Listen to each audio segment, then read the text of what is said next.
Hello everybody, my name's Holly Smith-Charles and I'm the Arts Council lead for Transforming Governance. I'm not going to speak for long, I'll hand back over to Shona in a moment, but I just wanted to welcome you all to the workshop. This is the fifth one, I think, fourth or fifth that we've run, and it's part of a bigger programme. Transforming Governance is a programme that we're running throughout this year to really support trustees and chairs and senior leaders at Arts Council funded organisations. The previous workshops, I'm sure some of you will have been to them, but the recordings of all of them are available on our website for free. So do have a look there. There's also a really rich wealth of information around case studies and questions and answers that have been raised during those workshops. So do have a look at that for more information around these broad themes of governance. I also wanted to mention that we've got two things that we're going to announce in the next few days, which I hope will be of interest. One is a peer network for chairs, and more information about that will be coming out in the next day or so. And then we're also running an event in May for, it's a bit more targeted, it's specifically for organisations who are funded by the Arts Council, a part of the portfolio, but who sit as within an accountable body. So for example, within a local authority or a university kind of governance context. So again, do sign up for our mailing list and more information about that event will be coming out very soon. I'm not going to say anything else, but thank you again for joining us for the session, and I'll hand back over to Shona.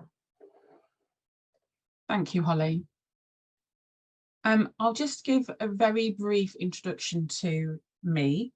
My name is Shona, and I'm the Director of Spotlight Inclusion Limited, and we are an EDI consultancy supporting lots of different organisations, but primarily our work is within the arts sector. So just to give you a little bit of confidence, some of our clients include the National Theatre, the Royal Shakespeare Company, and the Old Vic. So we work with them on their inclusion strategy, and for some that also includes their NPO status. Just a little bit of a reminder, if you can leave your camera off, that would be great. We are aiming to have a breakout space, so you can put your camera back on when we go into the breakout space. And for anyone who needs it, I am a woman in her mid-40s with brown hair, which is in locks. I'm wearing brown glasses and my skin is brown. Okay, we are going to dive in. There is a lot of content for us to cover today. I'm going to try and make sure we cover everything in sufficient detail. Please do ask questions using the chat function. And if we don't manage to cover off those questions today, then we will share a follow-up document that will hopefully answer those questions for you. I'm going to share my screen.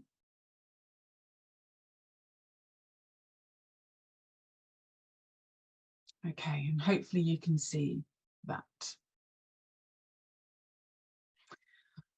Okay, hopefully by the end of today we will have covered all of this. We will have looked at understanding EDI terminology, understanding the Inclusivity and Relevance investment principle, exploring the barriers to arts, how we create targets and measure impact, and then how you might be able to support your organisation.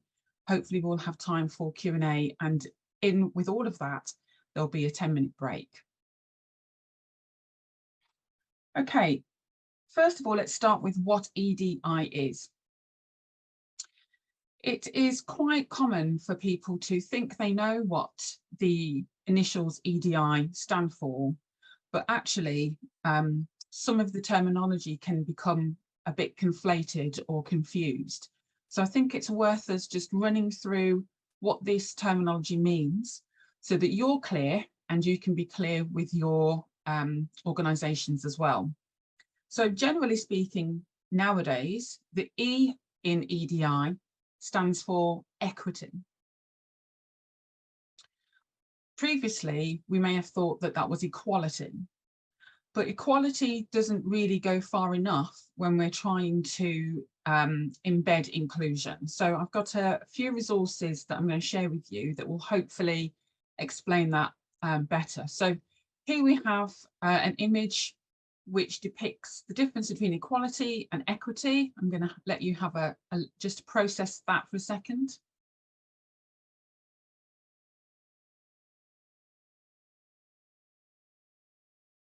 And hopefully what you can see in the top picture is equality means everyone gets the same thing. So that might be the same access to education, the same service. But oftentimes that thing doesn't really suit the user. So here we have everyone getting the same bike, it's the same size, it looks the same, it's used the same. But as you can see, it falls well short of what's required for 3 out of the 4 individuals who've been given that bike.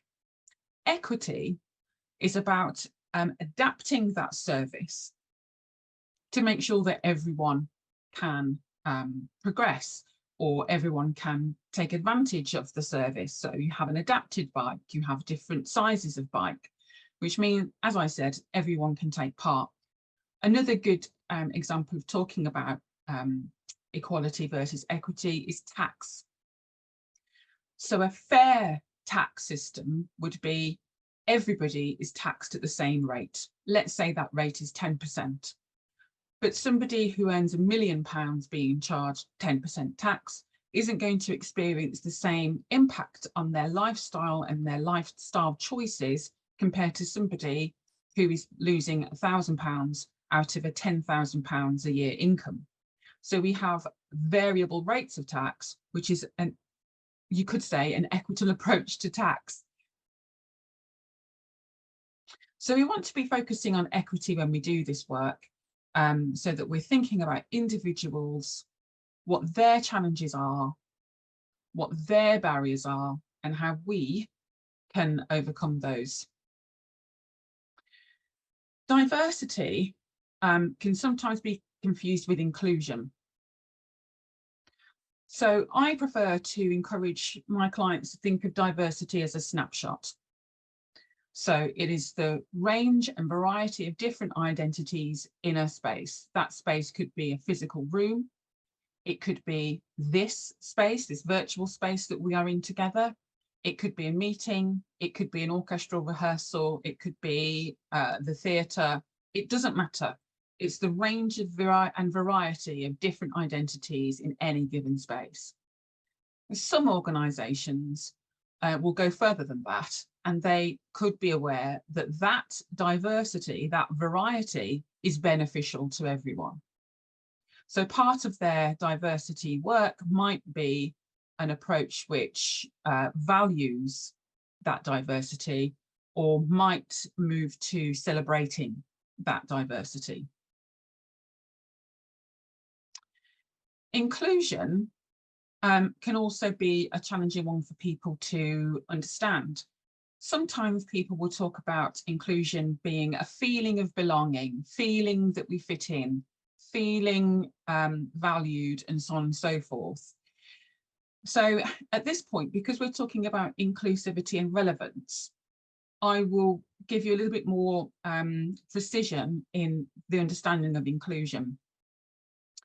If we only focus on the first sentence here, which is inclusion is about ensuring everyone feels comfortable and able to thrive and progress, all I'm doing is feeling, or all I'm doing is hoping that that is the outcome. And having a sense of hope is not going to lead to inclusion. Hope is not going to lead to equity, it's not going to lead to diversity, and it's certainly not going to lead to inclusion. So your inclusivity and relevance principle must have actions and changes from everyone. So you would need to be thinking about what are the things we have to start, stop, or change to make sure that people feel comfortable and that to make sure that people are able to thrive and to progress. And in the arts, we can think of progress as sometimes musical grades or lambda exams. It might be moving from secondary school to performing arts college. That could be progress, but it can also be progress, within someone's career. So making sure someone's able to move their career on at the rate at which is comfortable, at the rate they wish to, and at the rate their skills and qualifications will allow. Access is, or can be, another challenging concept.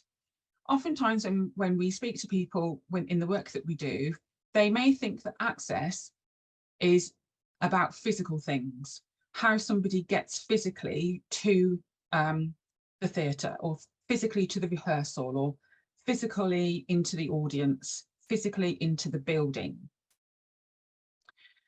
But the concept of access has evolved, and I want to make sure that we're really clear about what access can mean in 2024. So access should always include disability, but it should not stop there. It should also include not just physical access, but people with hidden disabilities. It should include materials being accessible, so readable and understandable, how information is shared. Access can be ticket pricing. Access can be about socio-economic background and how someone is able to take part in things. Access can be infrastructure. It can be someone's ability to engage with broadband and Wi-Fi. So it's a lot more than just physical needs. So when we're working on inclusivity and relevance, we need to think really about the barriers, all sorts of barriers, which stop someone being able to get to the service we are offering, or stops them from engaging with the service that we're offering. And there's a big piece of work that suggests that access should be the first thing we think about. That if we're not thinking about how someone is able to engage with the service that we're trying to offer, there is no point in doing anything else. I'm going to just pause there for a moment and just give us 1 or 2 minutes to process the information and think about the information that you've had so far. You might want to make a note of some things that you didn't know before, or things that you might take away, or make a note of the questions you might want to ask in a moment.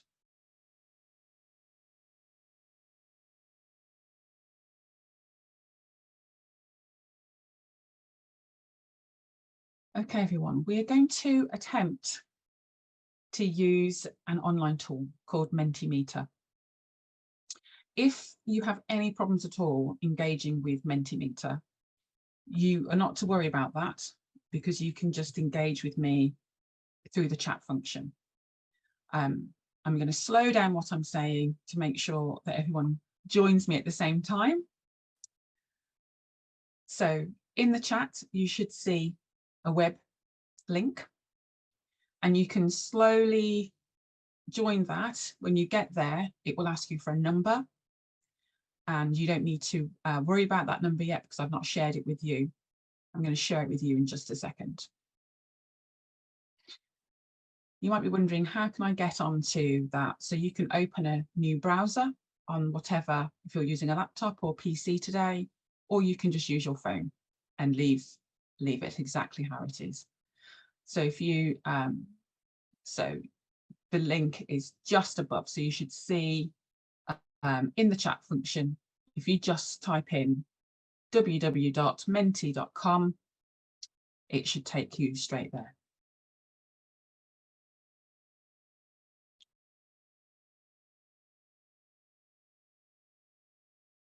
Okay, so when you get there, you are going to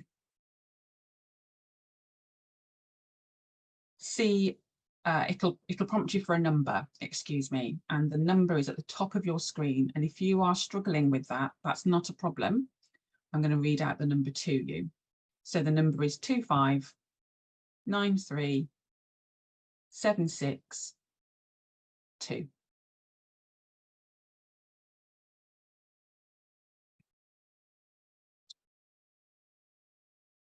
And if you're worried about using Menti, please don't worry. You can just directly message me using the chat function and it will come straight through to me. So you don't need to worry.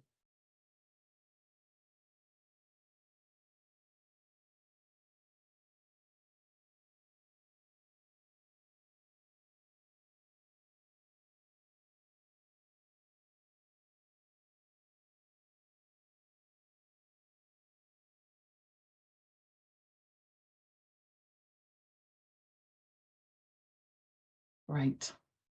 Thank you so much for sharing.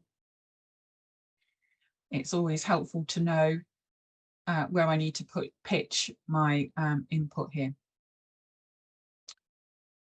Fabulous. I'm going to stop sharing my screen, but the Mentimeter will keep going in the background. So you can keep on answering that question of how confident are you?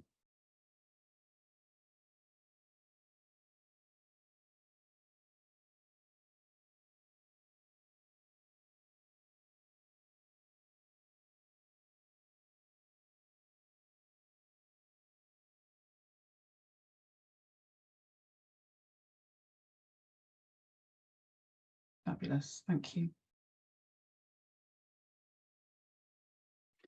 Okay, fabulous. Thank you so much, everybody. Right, so that's been very helpful to make sure that I'm not overthinking things or not approaching you at a level that is correct for your level of knowledge. So we're going to dive back into the presentation. And at this point, we're going to turn our attention to the Inclusivity and Relevance investment principle. So I'll read that out, but I would ask you to just reflect on the text that's in front of you, which reads, at the heart of our Inclusivity and Relevance principle is a commitment to achieving greater fairness, access and opportunity across the cultural sector. We want England's diversity fully reflected in the individuals and organisations we support and the culture they produce. So I'm going to ask you to use the chat function to tell me what are the key words that stand out to you in that passage.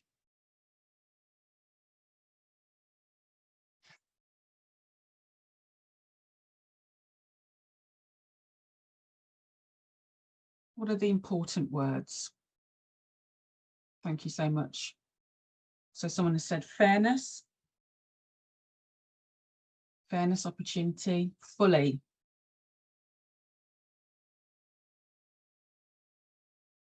Commitment, yes. Someone said access, opportunity, culture.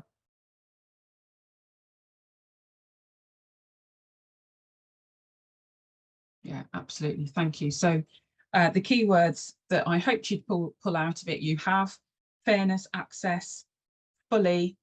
I don't think anyone did mention a few words there. So diversity is fully reflected. So I think keeping that almost as a chunk of text in our mind, I think is important when we investigate this principle. Diversity is fully reflected. And someone has said, and the culture. Absolutely. And I think that's really important, isn't it? So it's not just about people, but it's also the culture in an organisation. So important.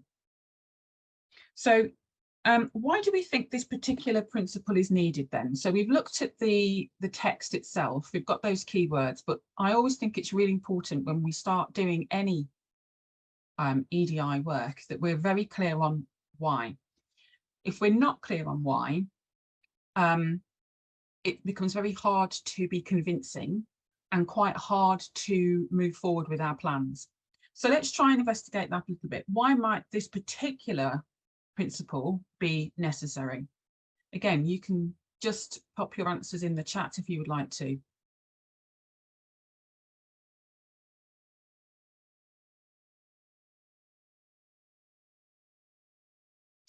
Yeah, so yeah. Yes. Thank you. Yeah, so some people are contacting me and saying, because art and culture can be seen as exclusive, it can be seen as exclusive and unfair. We live in an inequitable society. And the only part of that I would challenge is that if we're able to take part in something, and we've been able to take part in something quite easily, we sometimes can't grasp why other people can't. And we don't really understand their challenges, but that inequity and that exclusivity is very real.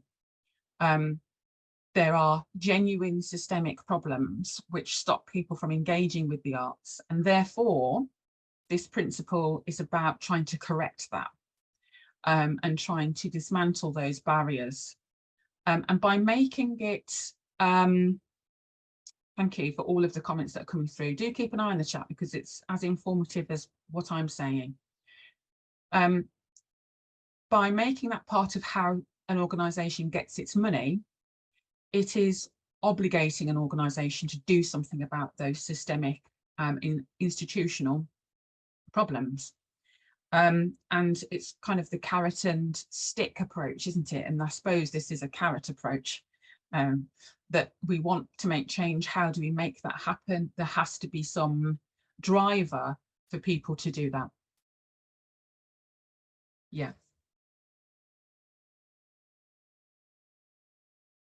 Yeah, absolutely. And someone has said, if an organisation is funded by public money, it needs to offer a service and opportunity to all. Yeah, absolutely.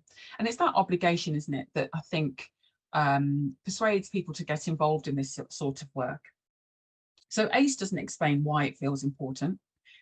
It writes, we think the, let me just rephrase that, sorry. Arts Council England doesn't explain why it feels it's important, but it writes, we think the best creative and cultural practice embodies all four principles. So that would include dynamism and the sustainability principle as well. And if you're applying for our funding, we'll be interested to know how you're embedding them in your project or organisation. So commonly accepted reasons for embarking on any kind of EDI work include social justice, the moral case, the business case, which is diverse teams and inclusive teams tend to make more money. And that's in a lot of Harvard Business Review and McKinsey reports. The creative case, which says if we have a diverse organisation, we make better art, righting some wrongs, and response to social pressure. And it's for you really to decide where you fit on that rationale. What are the drivers for you? So before we take our break today, I want us to have a look then at the pillars which sit within the inclusion and relevance investment principle. So firstly, we've got communities. I'm not suggesting when I share these that you've not seen them, but what I would like to do is think about what they really mean and synthesize them down into keywords and ways of thinking that can make this work a bit easier. So first of all, we've got communities. And some of the key information which sits under that pillar is that we have to ensure the sector is actively listened to and taking account of the views of the local community, actively form relationships with underserved communities too. Now, I'm going to just leave that there for a second and ask you to think about that in some detail. I've got some more prompts coming up.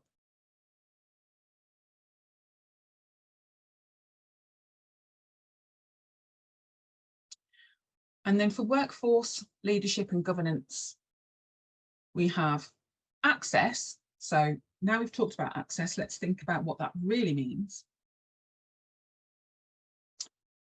access and career opportunities for people from all parts of society. Workforce, leadership and governance reflects and represents all communities. Now that's interesting when you combine that objective with the communities principle. Having inclusive cultures,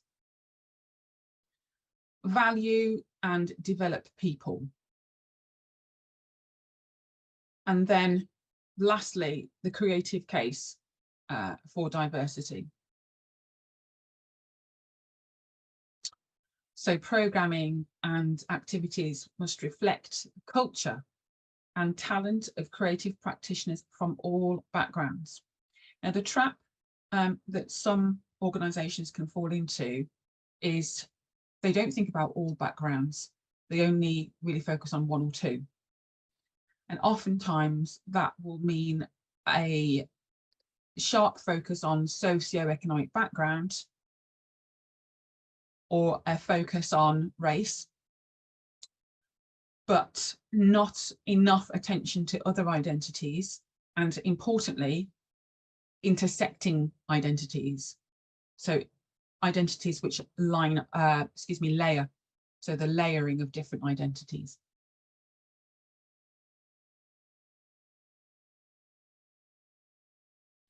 So let's look at that communities pillar for a second. I wonder if anyone could pick up on one or two words which sums up what that pillar is about. And again, you can use the chat function. What are we really talking about?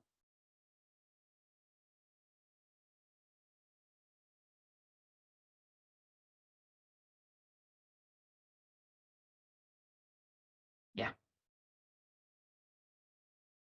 Thanks so much. A few people are coming through to me. Trevor, just to just straight in there with one word, listening. Yeah, that first one is really about listening, and I would say feedback. So it's listening to everybody and gaining that feedback. One of the terminologies which I find a little bit challenging here from an inclusion perspective is this phrase underserved that Arts Council England has used here. And we have to remember that sometimes that can be not really an accurate, sometimes that wording can make organisations use the phrase hard to reach. So suggesting that the community is problematic and hard to engage. And I would always recommend that we don't have that mindset, and that we think about the systems and processes which we may have inadvertently upheld ourselves, which means that we haven't engaged with them rather than them being hard to reach. Yeah. And people adding to that around listening meaningfully and taking account of the range of views in the community. Let's look at the next one, workforce. So we've summed that up, haven't we? Communities are really about listening and feedback. So the next one is workforce, leadership and governance. Yeah, I'm going to come back to that in just a second. So workforce, leadership and governance. What do you think we could synthesize this down to in a couple of words? Or in a few words? People. Thanks, Kate.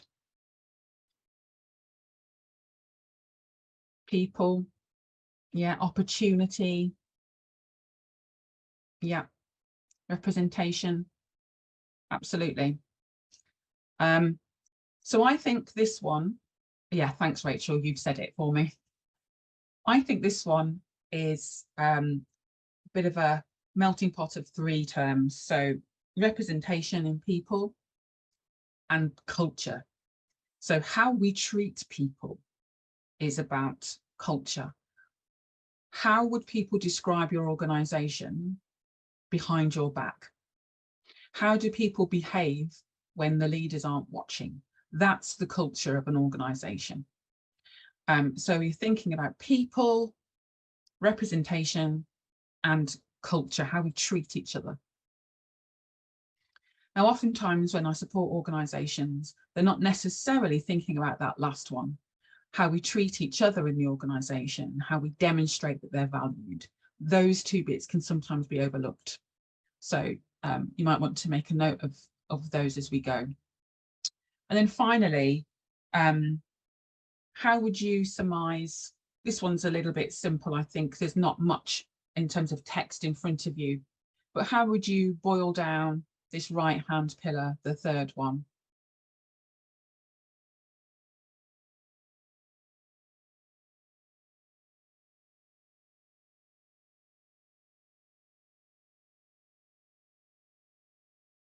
Yeah, potentially reflecting all backgrounds.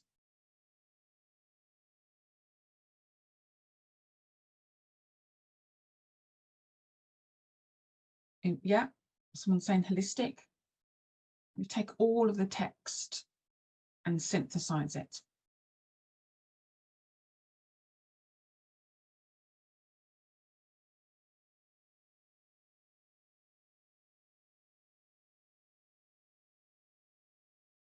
So we're not on the same page for this one. So for the other two, we are all pretty much in agreement.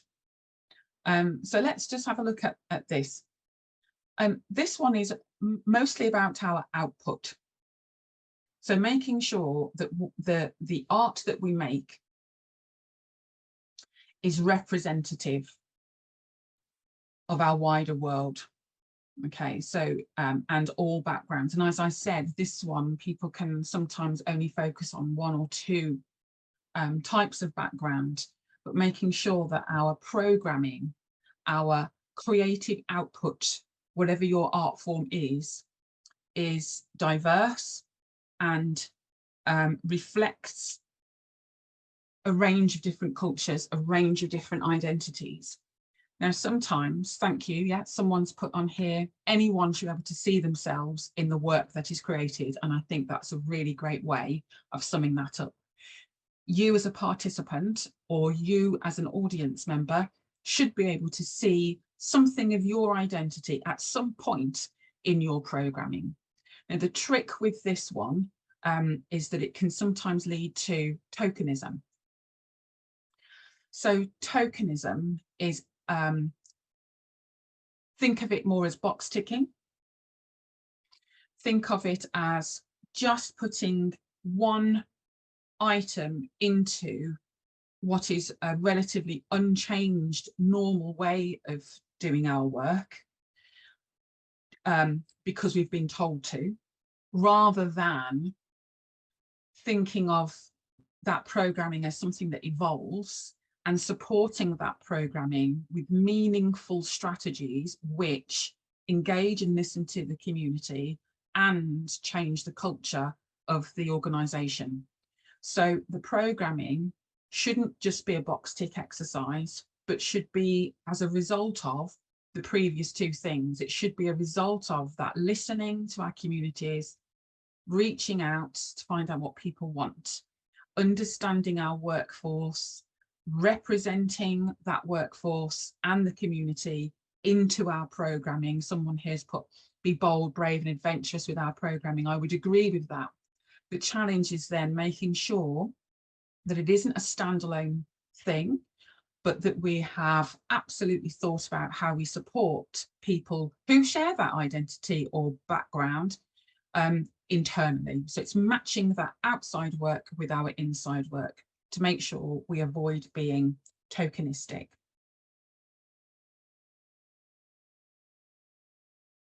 Okay.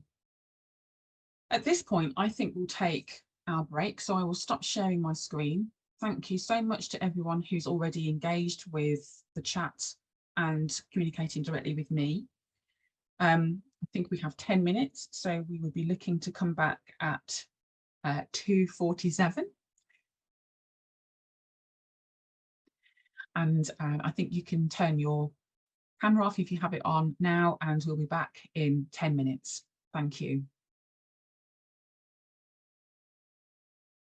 Okay, we've had 10 minutes, so we will dive back into our work together. And to begin with, we're going to be using Mentimeter again.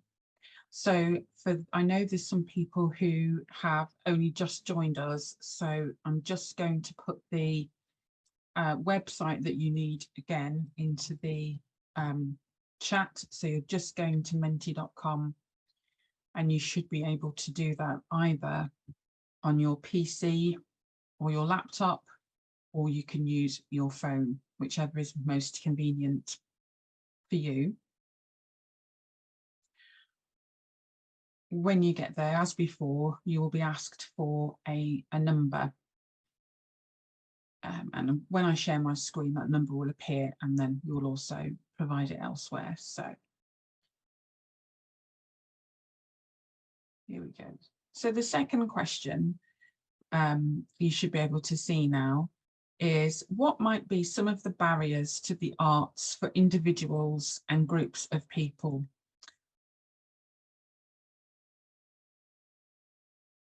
Thanks for sharing the code again, Nick. And the code, for anyone who needs it, is 2593762.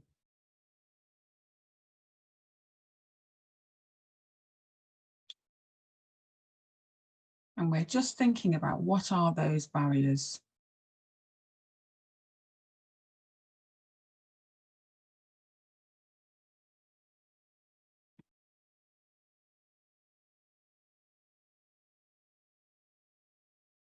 Lots of those coming through, people saying travel, which I think can often be linked with geography and geographical challenges. Someone's quite, we've got some words such as finance, the cost, money, timings. Yes, oftentimes the activities can take place quite late. I don't know if you've heard Jamie Lee Curtis recently talking about the need to move some of our arts activities to a more middle-aged friendly time of the day, shall we say. Was what she was suggesting, was that we can have more matinees and less evening performances. Affordability, self-confidence. People have said not feeling represented, not feeling welcome, the perception that it's not for them. We've got not feeling welcome again, a fear of not belonging, that art is not for me. Cultural differences, worry that you'll feel out of place, whether the activity is in a fully accessible building. As you can see, lots of different reasons and barriers that you've shared with me. There's lots here, and not everyone has has written their response on here yet. All of the responses that I can see so far would certainly represent the data we have from our stakeholders, and certainly represents reality.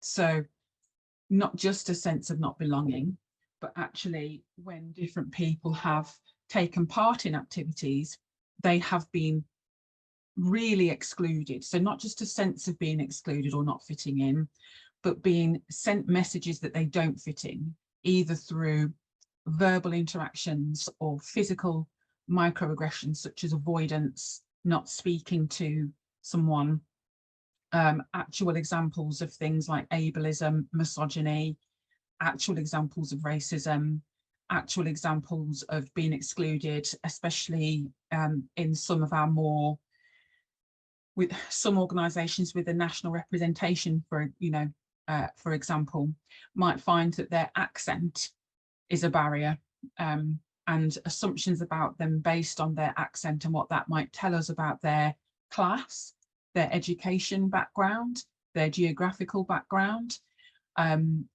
stereotypes that are attached to those things. All of those are real. So not just perceived, but actually taking place. Now here's a big question. What's actually, pause that, I'm sorry.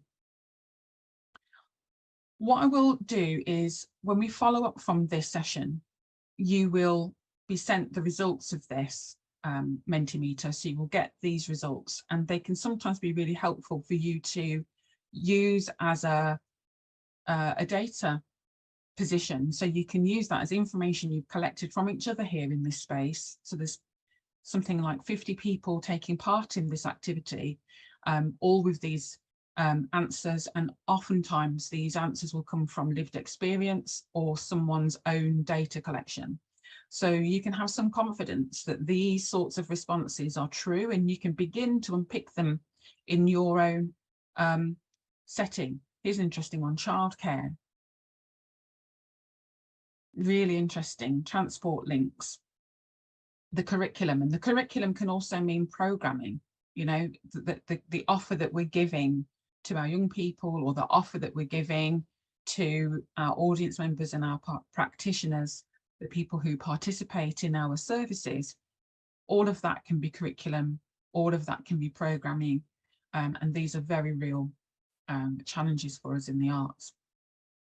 So before we go back to the presentation, I will say that the next question is a provocation which you don't have to respond to, but is worth you thinking about and reflecting on as a rhetorical question.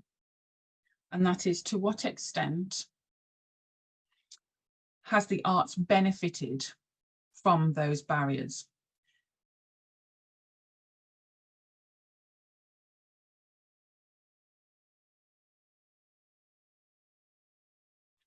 To what extent is it desirable for the arts in general to keep those barriers in place?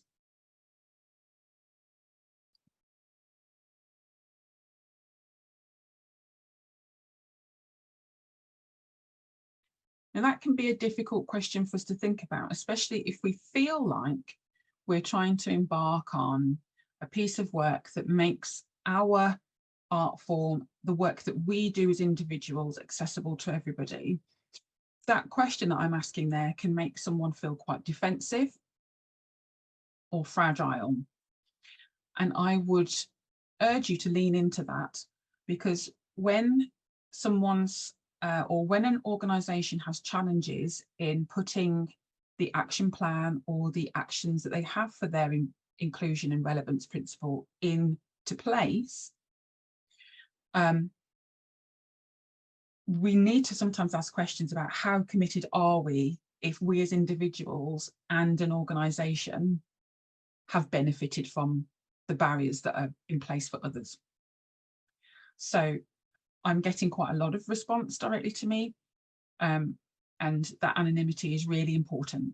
But some of the responses include, one of the benefits of keeping those barriers in place would be to keep the arts safe for those that work in the sector. And we can think about what the word safe means, or to create a sense that the arts is special. It is only for some people. You've got to be very special to take part in it. Yes, perpetuating that privilege, but also, what does it mean to me if I run an organisation and I've benefited from the systems and processes which have excluded others?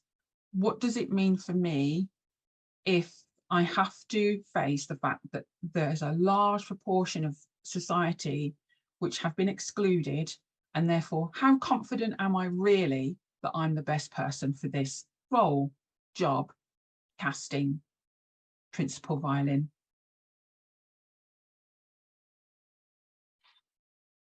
So some of those difficult questions I offer you on purpose, because I would urge you to keep them in mind and come back to them regularly, especially when work starts to slow down or you start to find things particularly difficult.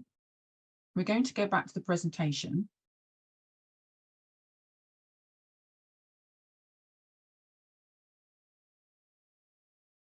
So I've got a combination here of some of the prompts that come from Arts Council England and some of my own. And I share these with you for you to think about in terms of how you really move things on. So under communities, Arts Council England says, How can you build stronger and more meaningful relationships with your community? So here are some thoughts on that. First of all, our perception of a relationship may be different for other people. Okay, so what we think is a relationship may not be what the other party thinks is a relationship. So I would urge you to really think about what the word relationship means, because sometimes people are really thinking of partnership. Relationship and partnership are two different things. So really be clear on what you mean and what this means. So meaningful relationship. Oftentimes that can start with a helpful exercise where you consider all the relationships in your life, which ones are meaningful and which ones, and what are the characteristics of that meaningful relationship. So let's say it's a relationship with a partner. Are they someone you can depend on? Do they listen well? Those sorts of characteristics to help you identify what a relationship really means. The other thing to think about with this particular one, the next point, is how can we accurately assess our relationships? There's nothing more embarrassing, is there, where we have one idea of a relationship and the other person or other party has a very different one. That can be a little bit uncomfortable. So how will you check in on that? How will you make sure that both parties or all parties are feeding into what they think of the quality of that relationship? How will you find out what it would take to develop stronger relationships? If we talk about those parts of our communities that we have not reached yet, what are you going to do to find out how, and that's an important question, how you develop stronger relationships with them? What does community even mean? Is community your geography? Is your community the people you work with? Is your community the people who access your service? Is it your online community? Is it the people who engage with you online and with your media? What does community really mean? It's such a vague word that I would recommend you spend some real time digging into what that means, and don't assume that everyone on your board or everyone in your organisation has the same definition of that word.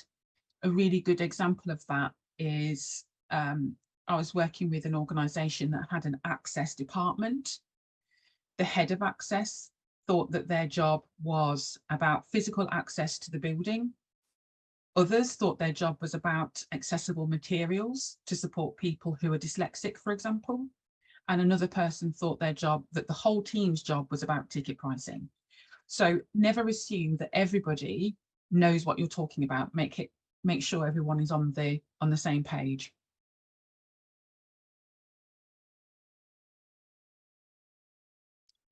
How do we remove bias from our decisions about which parts of our community we choose to engage with?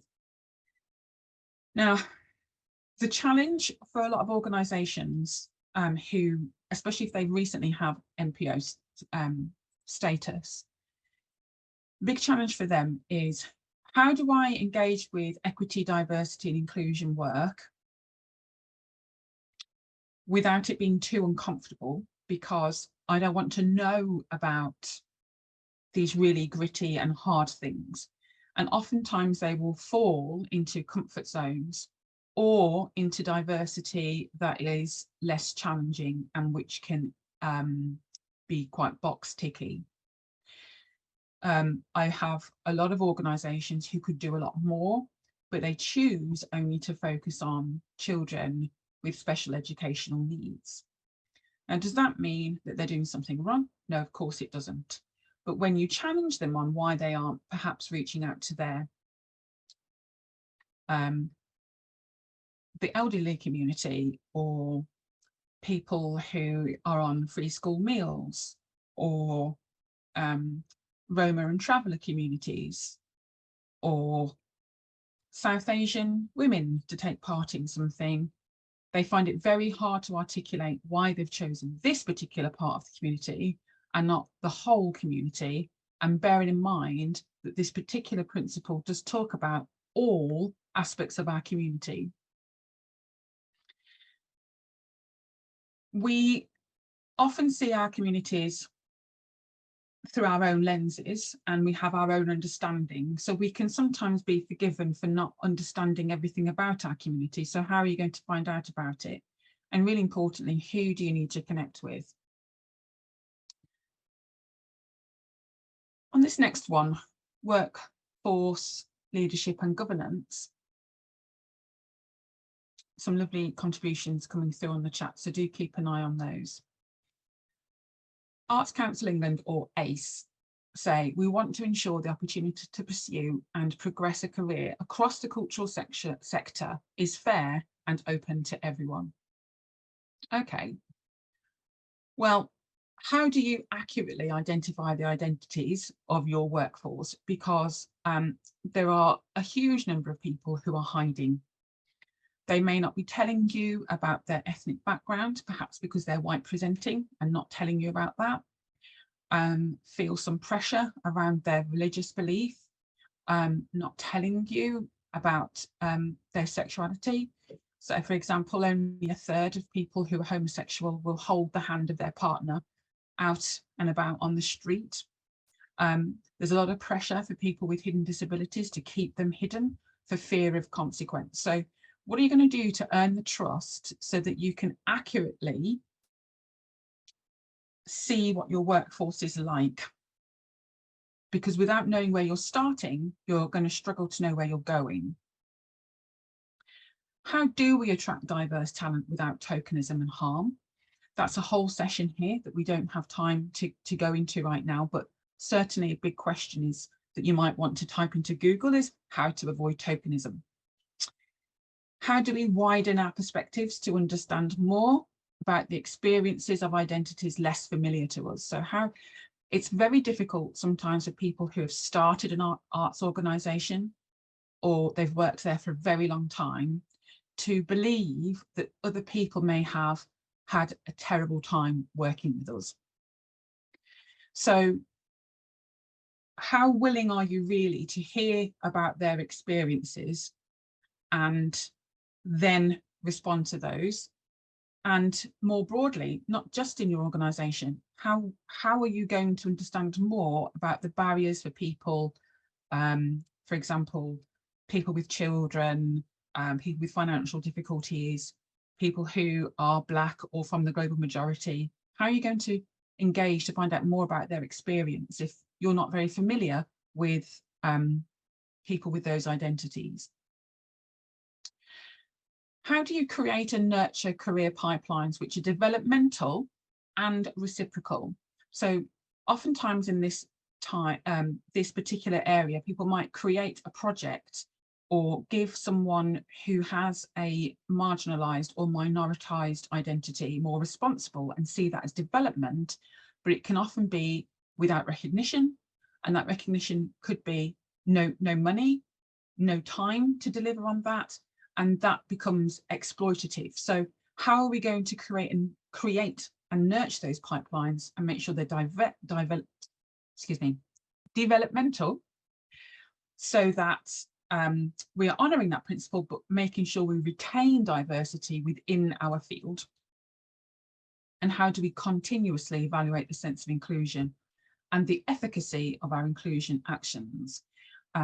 Because without measuring the impact, what you've done might just be hope. And then finally, before we go into our breakout space, and I'm conscious that I'm a tiny bit behind for our breakout space, but I think we'll still get a couple of minutes. This one says, it's the belief that arts and culture have greater vibrancy, innovation, richness, quality, when they include stories and perspectives of artists and creative practitioners from all backgrounds. So the problem with the arts is that and also within education, we often end up teaching the things we were taught. So I was taught this really great book that I loved, so I'm going to teach it. I played this role in this really fantastic play, so we're going to do this play. And therefore we have this perpetual canon, which becomes rigid. So how are you going to broaden your knowledge and understanding of different practitioners and art forms? Because there's an obligation there intrinsically within this pillar for you to do so. How do you structure and develop programming so as to avoid tokenism and microaggressions? So how will you underpin your programming with meaningful work to change culture or to develop folk? What will it take for you to develop meaningful relationships with practitioners and organisations outside of your usual practice? And again, that's about reciprocation. And how are you going to measure the impact of diverse creativity and programming? Yeah. You're so right. You know, I call Siobhan here said a lot of career EDI is down to culture, and it really is. Sometimes I wonder if I really do work in EDI consultancy or if it's more culture change. So you're absolutely right, culture. Okay, I do want us to go into a breakout space if we can. So I'm just going to share the question. Oh, I'm very late. We might not have time to do the breakout space, I'm afraid.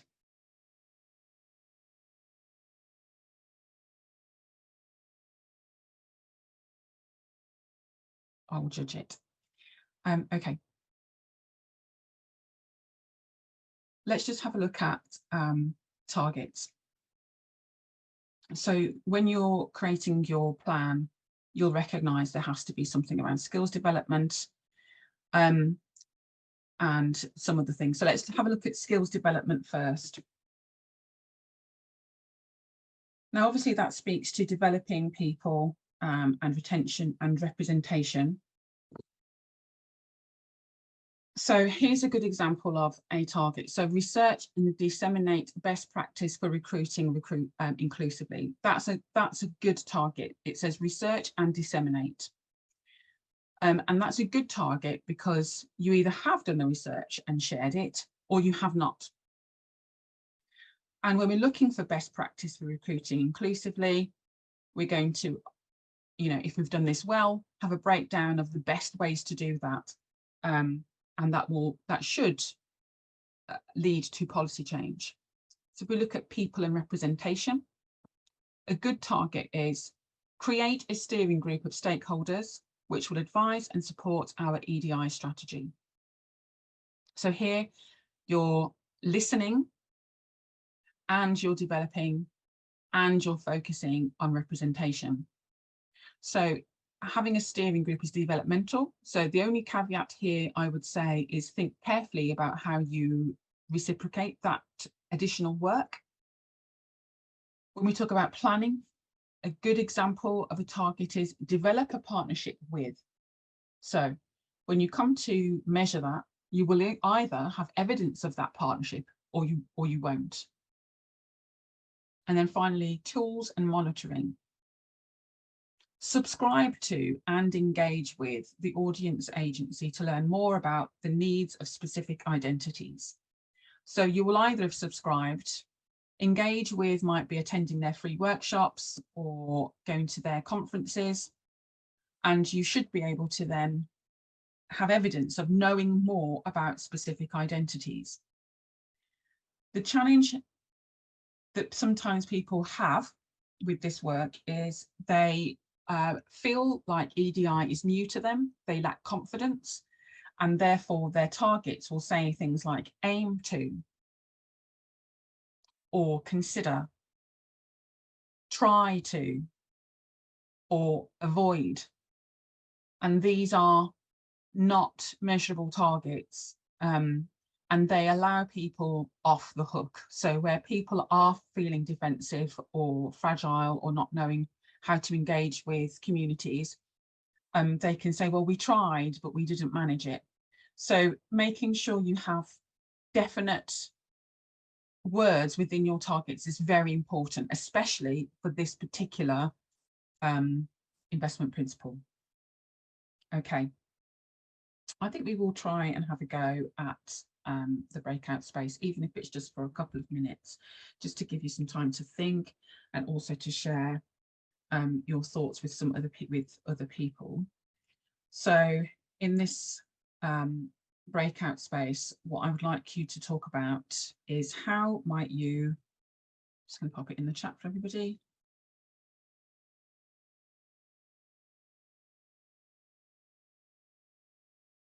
How might you address some of the challenges that organisations face when trying to tackle EDI? So that's the question for you to think about. You will be in groups of just 2 or 3, so you'll have time to just quickly share your name and then really get stuck into that question. When you come back, can you be ready to share some of the findings from your group in the chat? So just pick one person who will use the chat function for everybody, because we can capture the chat function as well for you.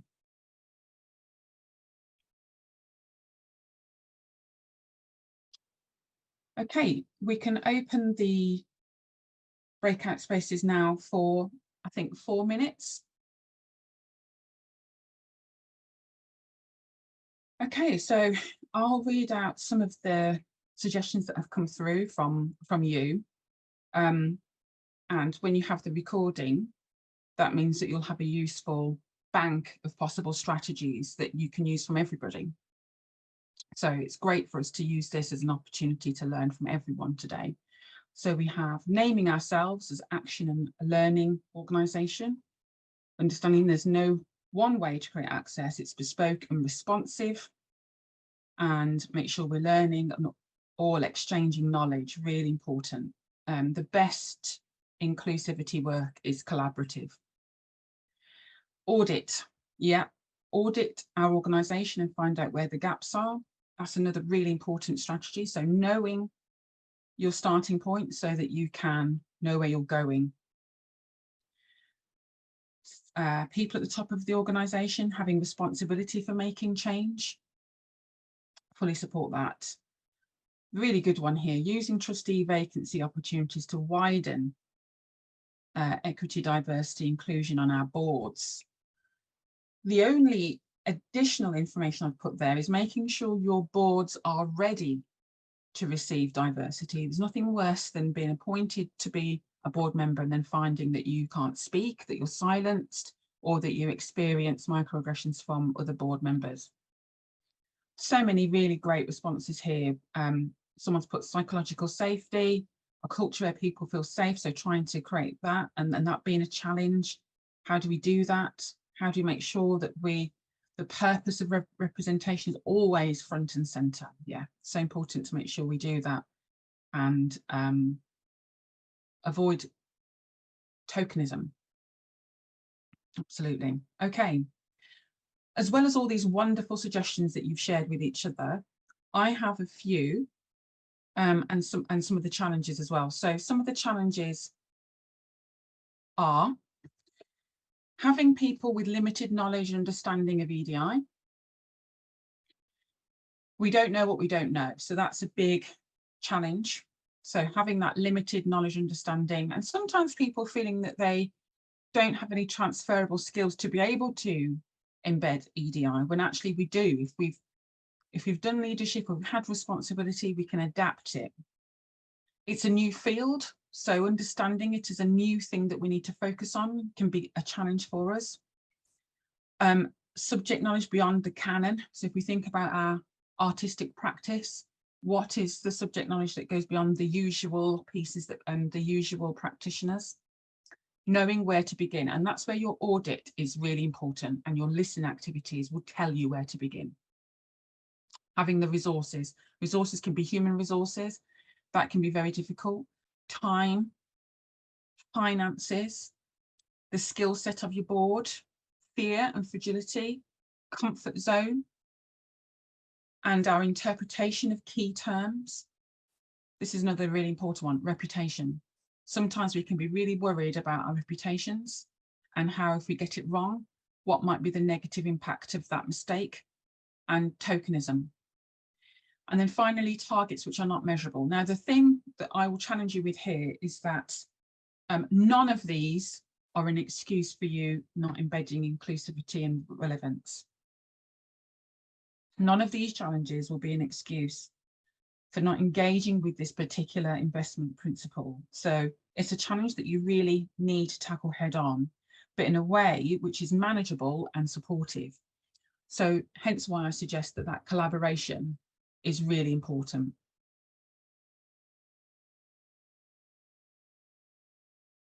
Okay, so your role, before we move on to questions, if you have any. So we don't have that long left. So if you do have a question for us today, it'd be really great if you could pop that question into the chat so we can make sure we answer it. And if we can't, then we've got it and we can answer you in writing. So your role, accountability for all. If you only have one person who's responsible for EDI or for inclusivity and relevance, that's going to make your job very, very difficult. If you think about it in a school, you may have someone who creates the marking and feedback policy, but they are not marking every single person's book in that school. They just create the policy. They check to make sure other people have been doing the marking. So your role should be about making sure everyone has this as part of their priorities, and it doesn't just sit with one person or a couple of people. Your role is to support and to challenge. So really use those questions that we had earlier on around how far has your work gone? To what extent have you really got into the nitty-gritty? Have we managed to get out of our comfort zones? And asking really important questions such as, what do you need to make this work? What would it take for us to be able to do this? And find a way to support them, connect them with different people, or make suggestions. Make sure your targets are measurable. So create, implement, participate in, for example, and questions that you might want to ask. This is a really important one when we talk about hearing the voices of our whole communities. Is if someone's putting a suggestion to you, so your artistic director or your CEO is putting a suggestion to you, you should be asking, whose voice have we sought? Because that way you can help to make sure you're gathering a range of perspectives. So whose voice have we sought? Did we get a range of perspectives on this? Does this programme reflect our community? And then you can think about the word community and broaden that question if you want to. Where are we advertising this? Can we reach out elsewhere? Where have we looked? Now, this is a big question. Is this lazy?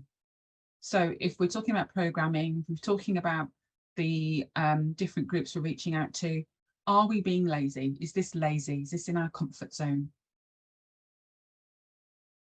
Check in with yourself regularly, and you should feel stretched or uncomfortable. If you feel like, yeah, I know all about this and we're ticking along, you're doing it wrong. So you should be constantly reaching out to find out more about things that you find difficult. Should be constantly stretched. And then actively encourage listening activities with all stakeholders. And it might be that you do that as a board member, ask to meet with some people and ask about their experiences.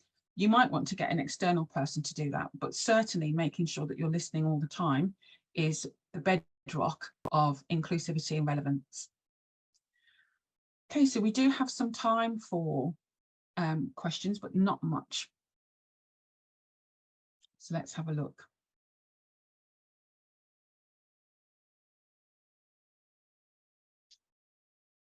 I'm not seeing any. Oh, I am seeing one.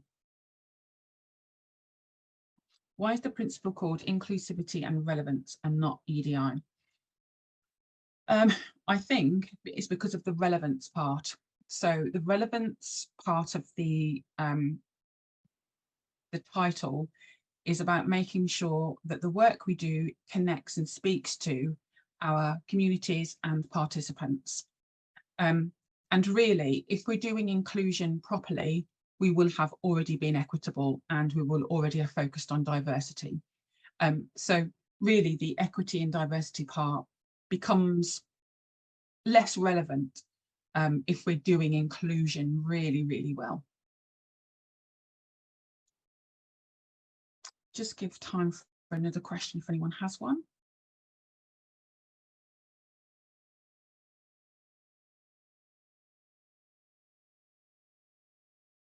Can't see any other questions. So I will end there and hope that you found the session useful. Thank you to Donna and Claire for your interpreting today. And if you do have any follow-up questions, please do send those through and we will try and answer those as best we can. Just a reminder, my name's Shona from Spotlight Inclusion, and it's been a real pleasure to work with you this afternoon.